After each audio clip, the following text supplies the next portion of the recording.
Morning, Rabbi. Good morning.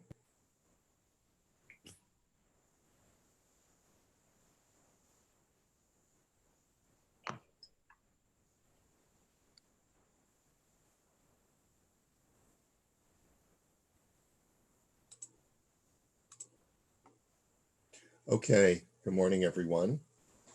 Why don't we get started? We were learning yesterday. We're on page Hey in the Imrei Yaakov. I better bring it up. Just give me one sec.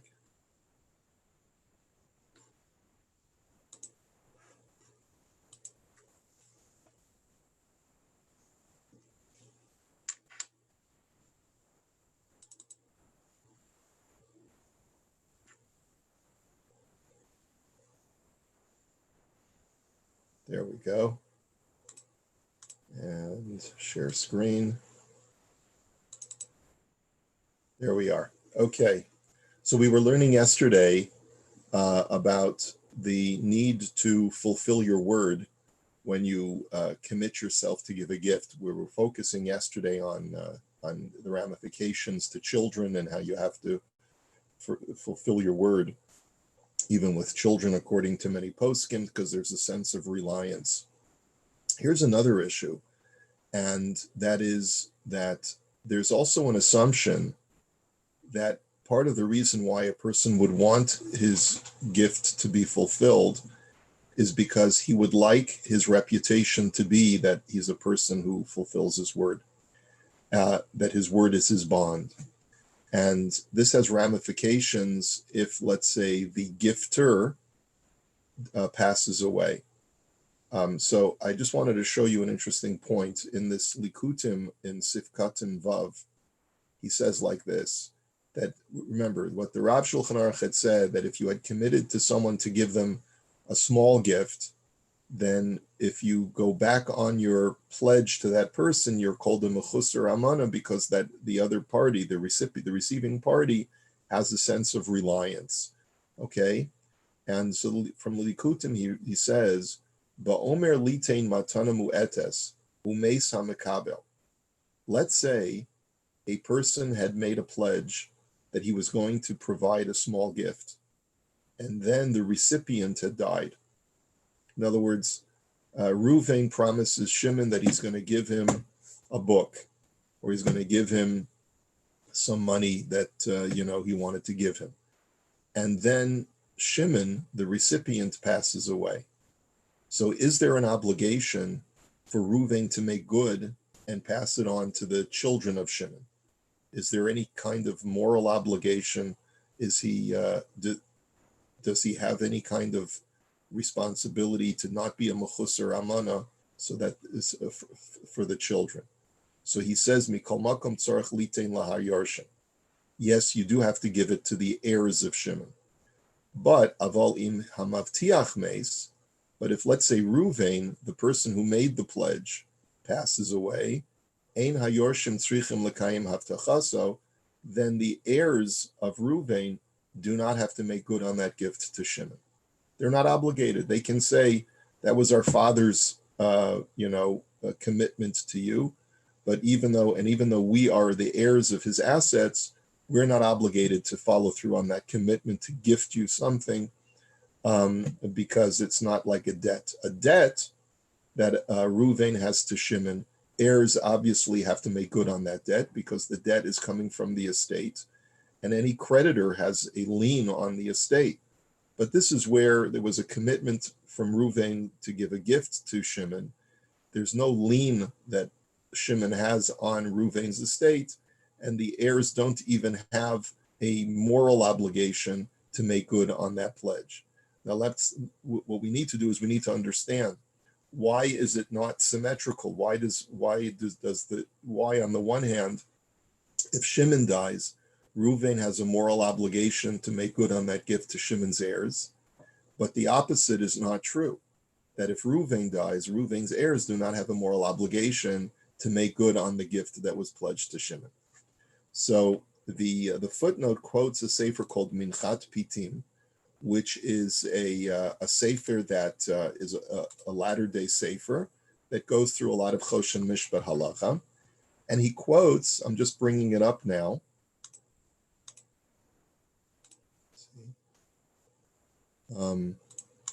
Here it is. And I'm looking at the paragraph in the second column. Quoting from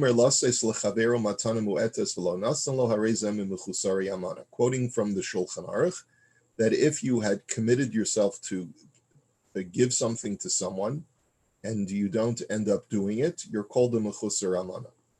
And so he quotes from the Choshen, which is a 19th century, very brilliant commentary, said, and he writes, the imeis hamakabel tzarich litain liyarshin, that if the recipient, if Shimon dies, then Reuven has to give that gift to Shimon's heirs.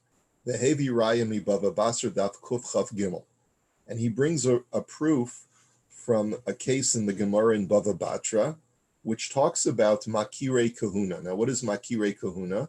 It means that if there's a long-standing relationship between a farmer and a Kohen, and such that the farmer always gives his tithes to that particular Kohen. You know, a farmer can give tithes to whichever Kohen he wants.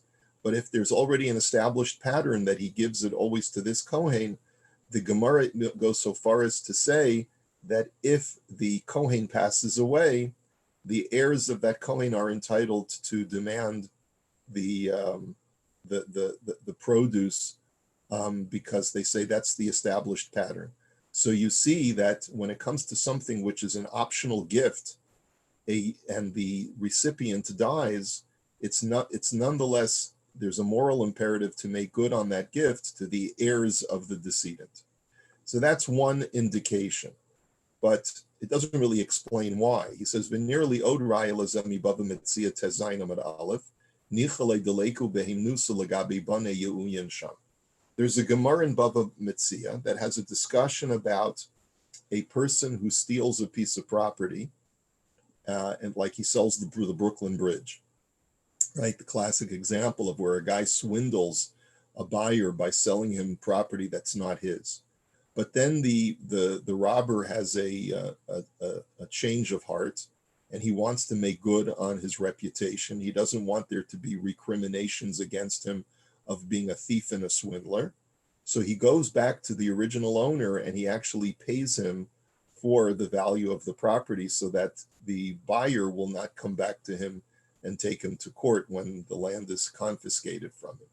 He basically appeases the original owner by paying him off. And that way, and the reason why he does that is because the Leiku Behimnusa, because he wants to preserve his reputation. And as such, the Gemara goes so far as to say that this would be true also if the purchaser dies. A person who is interested in preserving his reputation wants to preserve his reputation to the children of a friend as well as to his friend. So if there's an assumption that if I pledged a gift to someone, and even though that person dies, if there's a concern that maybe the children would know about, would have discovered that I had promised to my friend that I was going to do something or give him something, we have to assume that the gifter has a moral imperative to follow through on that gift, because we can assume that every person wants to preserve his reputation as a trustworthy individual, not only to follow on, to keep his word for the person that he was speaking to, but that his children should hold him up in that regard as well. And that's the reason why the poskim say that even when the recipient dies, you should make good on that gift to the children. And if not, you're considered to be a mechusar amana. We want to sort of point out to you, the Chachamim are pointing out to you that just like you want to have it considered that your word is your bond to that person that you promised it to, you're going to want to do the same thing to the children. Okay? Rabbi, Yeah. Sometimes things like this, I know it's a different area of halacha, but it can happen with specifically with wills, where let's say a father promised a child certain things that they were, verbally they were going to give in the will, or various ways maybe of promising, and then afterwards when it comes to the time to analyze the the estate, other children might balk or things might come up. Yeah, it's a very common thing for a will to be contested because of certain things that may have been expressed orally that were not put in the will. You have to realize, though, that in that case, by fulfilling the verbal statement of the decedent, you're actually taking away from another party. So that's the difference between what we're talking about now and what you're discussing with a will. The giver here is alive, and basically it's not a question of dividing up his estate. We're talking about where by giving to one you're taking away from another. He's got let's say ample supply, and it's only a question: is there a moral imperative to make good on the gift to the heirs of the person that he promised it to? In that situation, there's a moral obligation, and if not, you're called a mechusar amana. And there's an assumption that a person doesn't want to be mechusar amana not only to the person that he made the commitment to, but also to his heirs as well. It's very different, I think, from the case of wills when there are heirs, and we have to figure out what the decedent wanted to do. Maybe your argument will be a little bit more analogous to the flip side, where the gifter dies, and we want to know if there's a moral imperative for the heirs of the gifter to make good on the gift. So let's take a look at that case. Yes, Paul. Oh, it's just a very quick question. I'm trying to remember. I thought there was something about if you wrong someone and then they pass away, you actually have to go to their grave and bring other people to ask for forgiveness. You can't just make it good with the with the surviving family. You have to somehow make good with the person who's deceased. Is there any relationship? There's no necessary, but there's no wrongdoing here. Well, you've cheated him, and that's why you want to pay the. I thought we said something about if you cheat someone and then they pass on, you make good to their children. Well, I haven't cheated him until his land is confiscated from the original owner.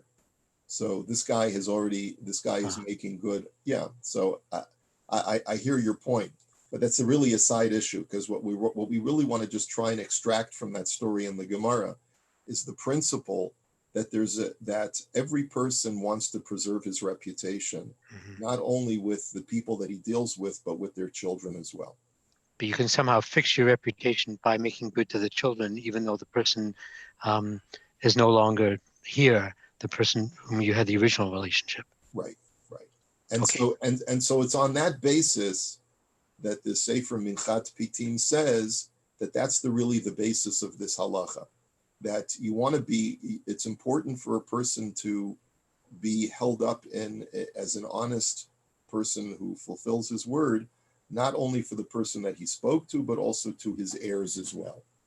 Aval, but let's take a look at the flip side now. Aval im hamavtiach meis. But let's say the gifter passed away. Reuven says to Shimon, I'm going to give you a book. And then Reuven passes away. Vadai ein hayorshim tzrichim l'kayim klal. There's no moral imperative for the children of Reuven to make good on that pledge to Shimon. Afal gav de amrin and hasam b'bava metzia afal gav de misnichalei deleku behemnusa. He says, even though when it comes to a person would like his reputation to be preserved as being an honest person, hainu hu ba'atzmo keven shekana hasada be'odenu goses nichalei sheyikum ne'emnuso afla achar moso. He says, but that's talking about a situation where a person himself purchased an item and he ended up promising it to somebody else. He wants to preserve his reputation as making good on that gift. But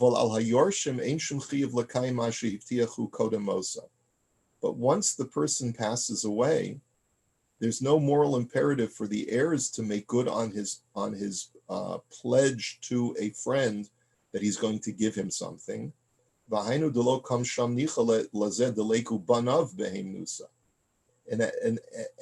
that's the reason. That's the difference. A person personally wants their reputation to be preserved not only to his friends but to his friends' children. but there's no statement in the Gemara to state the converse, that a person's children want their father's reputation to be preserved.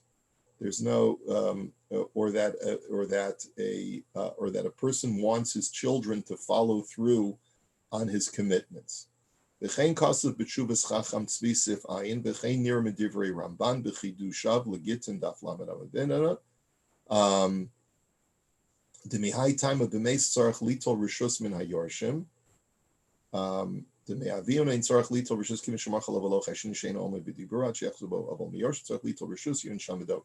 We won't go into that last case, but it's a very interesting analysis, and in my opinion, it's not something that's particularly intuitive, because I would have said that if someone came to me and they said that, so Reuven passed away, do his children have any kind of moral imperative to make good on their father's commitment?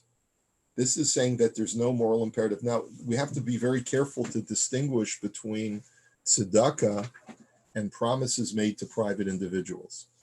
With tzedakah pledges, the halacha changes. If a man made a pledge to tzedakah, even an oral pledge, remember we learned before that when it comes to pledging to do a mitzvah, then a person has a moral imperative to fulfill it.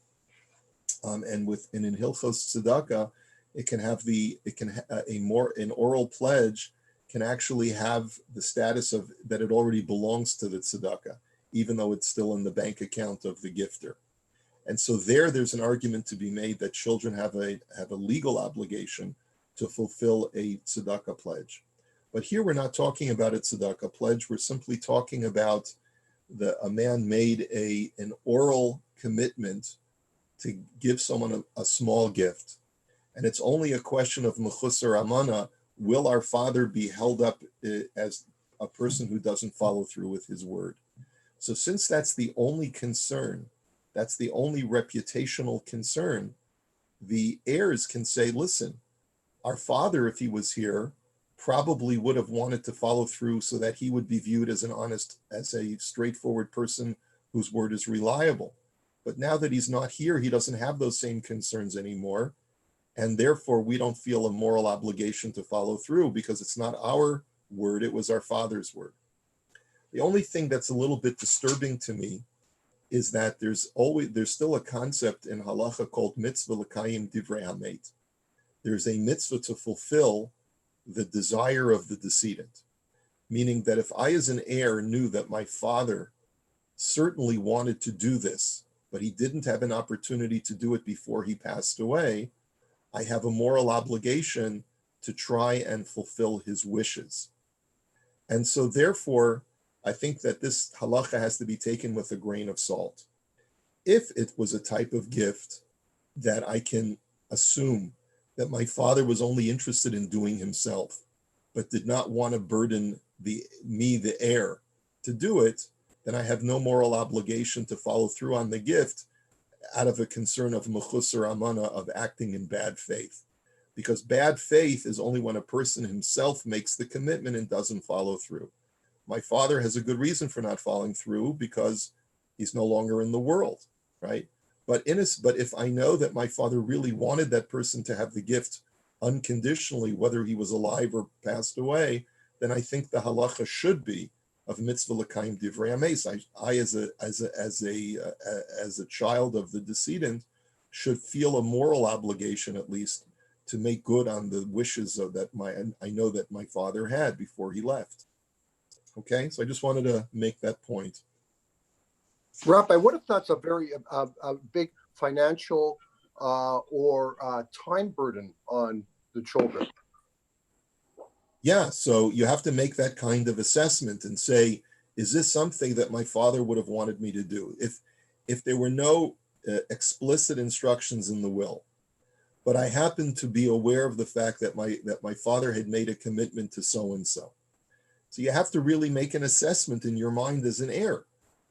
Would my father would have wanted me to go through all of the various difficult iterations of making sure that pledge was made good on, or not? And you have to make that assessment. It could be that when the father was alive, it would have been very easy to follow through because the father was in control and he knew exactly where everything was and he had the access to doing it. And for the heirs, it's a huge headache. That should probably go into the calculus as well. All right, let's go back to the Imrei Yaakov. Rabbi, can I just ask something on on the Resha? Sure. To me, the Resha seems very counterintuitive. If we have some sort of deal, or if I'm going to give a gift and the market, or we had in business and the market changes, so there's no mechusar amana. Right. If some condition changes. So if the recipient of the gift that I want to give dies, doesn't that suffice as enough of a change that there would not be any mechusar amana? It's a valid point, though. I think it depends on the nature of the gift. If it's a gift such that it's something that we can assume that the father, the gifter, is happy to have the children are the same friendly kids to the father as their father was to the gifter. So then you can make that assumption. But you're right. Let's say a situation where the Reuven and Shimon are best friends, but Reuven can't stand Shimon's children, right? Which is certainly possible. Then I think you're right. Then I think this halacha would not apply.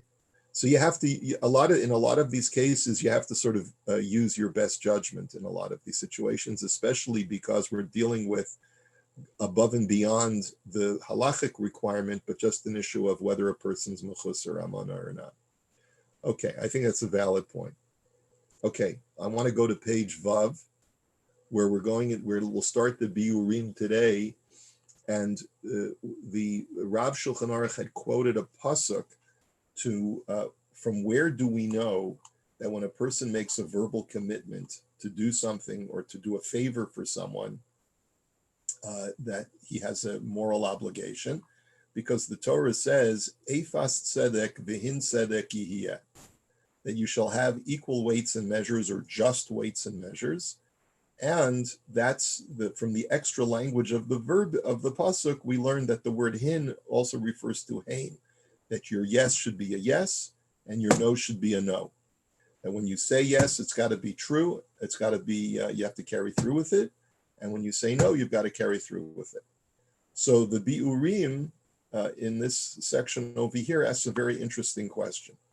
He says, why is this the pasuk to indicate to us that you have to follow through on your word? What about a much more explicit pasuk of midvar sheker tirchak, distance yourself from falsehood? So that's his question. He says, Hadalo yalfinen mehakosav b'parshas mishpatim midvar sheker tirchak. Why don't we learn from that pasuk? Mishum desham hatzivui hu al hadayan shelo yadun din sheker chlemuchach behemshech hapasuk. He says, because there, when the Torah is commanding you to distance yourself from falsehood, it's referring to when you're a judge, that it's an imperative to a judge not to judge falsely, which is clearly indicated from the context of the pasuk, v'nokiv tzadik al taharog, v'ayin b'shvus daf laman abed beis.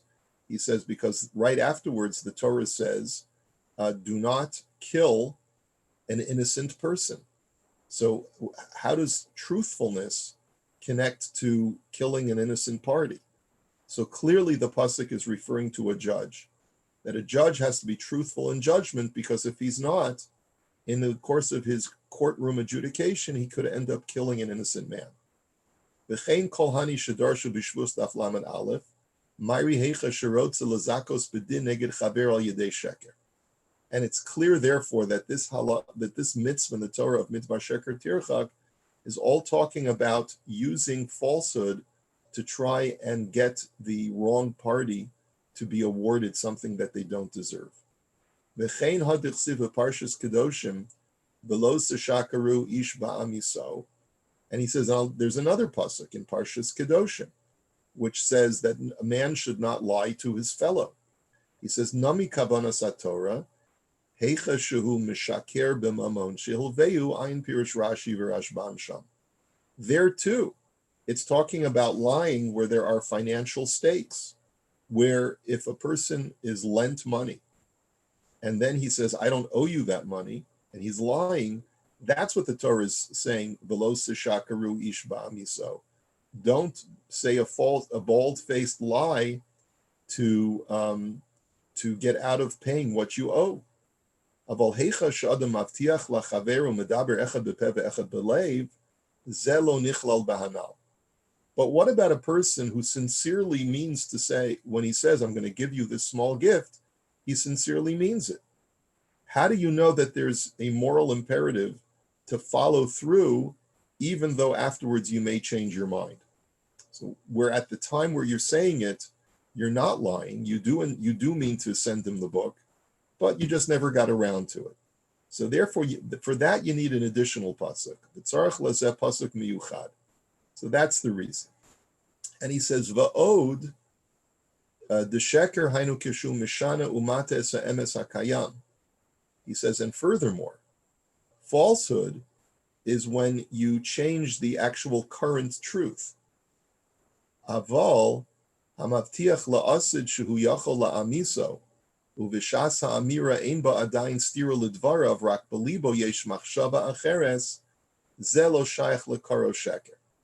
He says, but if a person has the ability to make good on his word, and he sincerely means what he says when he says, I plan to give you this book, that's not called sheker if afterwards he changes and he doesn't make good on that promise or on that pledge. That's not called sheker. Sheker is where you're actually thinking one thing and saying something else. Okay? The isur yalfinan mehin sedek. He says, Ulam kol hanal shemasur min haTorah, hainu heicha shal yedei hasheker al yedei shehahein eno tzedek, ugarim lahefsed o menias revach lachavero o shechavero misgana al yado. He says, but everything that is a biblical commandment, right, as far as being honest and truthful, is where there are ramifications from that falsehood that end up injuring or damaging another party. That either through lying directly, so that meaning at the time you know that you're not saying the truth, or even if you mean it at the time, but then you don't follow through, in those situations where through that action you have caused financial loss to another person, or you've caused embarrassment or injury to a person, that's where you're in violation of a biblical law. Al yedei sipor divarim beduyim, aval eno gorim al yedei ze lahefsed umenias revach lechavero. He says, however, what if a person lies, but there's no financial fallout? In other words, you make up a bubba maisa. You say, you went to that concert. I went to that concert also. Like you just want to brag. You just want to say you want to impress your friends, so you make up a story about how you fought in the Vietnam War and you got shot and you killed 100 people and you did all of these things, and then you met all of these celebrities, right? You make tall tales. He says that's not a biblical prohibition. Sheker ze eno asur min haTorah. And that's why our sages, while in general they say that you shouldn't lie, but there are times when they said that lying is justifiable. That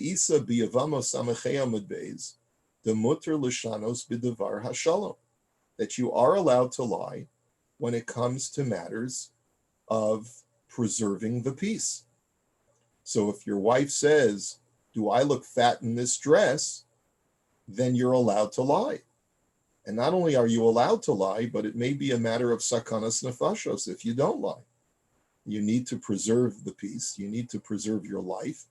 And so in those situations where there's no negative fallout financially or otherwise by lying, then sometimes the rabbis tell you that it is proper to lie.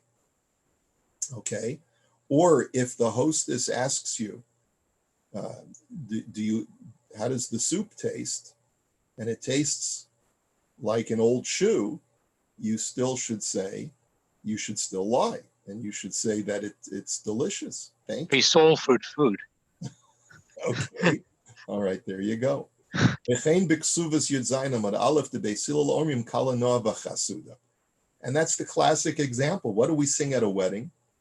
The question is, what are you supposed to sing in front of a kala if she looks hideous? So you're still supposed to say kala na'a v'chasuda, that she is comely and very attractive. You're supposed to find something nice to say, even if you're repulsed by her. So therefore, you see, that's another example. Okay, now there, it's not so clear that you're actually lying, because as some of the Meforshim say, when you say kala na'a v'chasuda, there's always something positive you can find about even the most repulsive person. So I'm not sure if that's such a good example. But there are other examples in the Gemara that he cited that it's clear that you're lying, right? But it's permitted to lie in order to preserve peace or in order to avoid embarrassment and things like that. So I want to continue along these lines. We're going to have to hold it here for today, but we'll continue this discussion, Amir Hashem, next Monday. Also, just want to finish by thanking Joby for sponsoring this week's shiur. We have 2 sponsors for next week's set of shiurim, and I'll send out that information, Amir Hashem, on the WhatsApp over the weekend. Rabbi, are we okay to do Monday despite it being Victoria Day? I'm fine, but I'm just wondering. Oh, that's a good question. What does the Chevra say? Anyone want to chime in? Warren, are you still on the line? I'm I'd online. like to do it. May I suggest 7:30? It's a Daf Yomi time, though. Yomi. 7 o'clock would be fine. I'm good. I'm up a lot earlier than 6:30 anyway, but 7 o'clock? let's get 7 o'clock. Yeah, I'm good for 7. Are you get sure up the at Daf 2. Yomi on Monday is 7:30? Has that been established? Same as Sunday. Okay, got it. Okay, so should we do 7 o'clock instead of 6:30 on Monday? Sounds good. Thank you. Okay, That sounds good. Wayne, that doesn't make a difference for you, does it? No, it doesn't. I can make it. Thank you for accommodating me, though. Oh, let me also just, now that I see David, let me just wish David and Sherry Vodianoy a big mazel tov, and the Wassermans a big mazel tov on their son and daughter's upcoming wedding this Sunday. Mazel tov. Yeah. Mazel tov. It'll, A Zoom wedding? thousands and thousands of people will be thinking of you, David, even though it's probably just going to be a minion at the in the backyard. But we'll be there with you in spirit. Yeah, thank you so much. Mazel tov, David. Mazel tov. Mazel tov. Mazel tov. Any other Mazel mazel tov. tovs? All right. If not, We made it another week. And it's Shabbos. we're getting closer. We're getting closer. We're getting close to the end. Yes. Have a wonderful Shabbos. And you were there already. Shabbat Wayne. shalom. Okay, Shabbat so- shalom.